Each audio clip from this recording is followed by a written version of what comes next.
আচ্ছা এই যে দেখো, এই যে আমার হাতে যে নোটটা, এটা কত টাকা? এটা নিয়ে যদি বাজারে যাই তাহলে আমাকে কত টাকার জিনিস দিবে? যদি তুমি যাও 100 টাকারই দিবে। কোন মেম্বার চেয়ারম্যান গেলে, এমপি মন্ত্রী গেলে? আচ্ছা তাইলে বুঝলাম যে এই টাকাটার মূল্য হচ্ছে 100 টাকা, তাই না? হ্যাঁ। আচ্ছা এই টাকাটা এখন সোজা আছে না?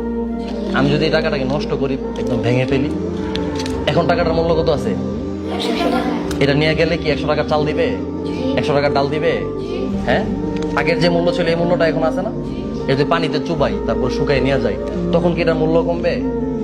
আচ্ছা এটা যদি ডাস্টবিনে ফেলে দিই, ডাস্টবিনে ফেলে দিলাম, ওইখান থেকে তুলে তারপরে বাজারে গেলাম, ওই লোক কি আমাকে 50 টাকার জিনিস কম দিবে?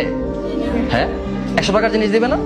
তাহলে সামান্য একটা টাকাকে তুমি যতই আঘাত করো, মুচড়াও, বলটাও, ভেঙে ফেলো, নষ্ট করে ফেলো, এই টাকার ভ্যালুটা যদি না কমে, তাহলে তোমাকে আমাকে কেউ একটা কথা বলে, একজন মোটো বলছে, আমার ক্লাসের এক ছাত্র, সে মাগরিবের আগ পর থেকে আসার আগ পর্যন্ত পড়ে নাই, সে কান্নাকাটি করতেছে, তার শরীরকে কোনো দিকে কমে গেছে?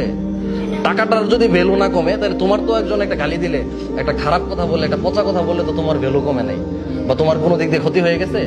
তাহলে তার কথাটা নিয়ে তুমি কেন পড়ে থাকো? তুমি যেই কাউসার ছিল সেই কাউসার তো পরেও থাকবা। একজন একটা কথা বললে তুমি কোনো দিকে ক্ষতি হয়ে গেছে? তাজিমের দিকে কোনো দিকে লস হয়ে গেছে? হ্যাঁ। তাহলে কেউ কিছু বললে শোনা যাবে? হ্যাঁ।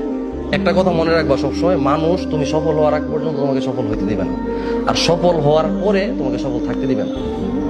কথাটা বুঝছো? খুব গুরুত্বপূর্ণ কথা, আমি আবার বলতেছি, তুমি সফল হওয়ার আগ পর্যন্ত মানুষ তোমাকে সফল হইতে দিবে না, আর তুমি সফল হওয়ার পর মানুষ তোমাকে সফল থাকতে দিবে না।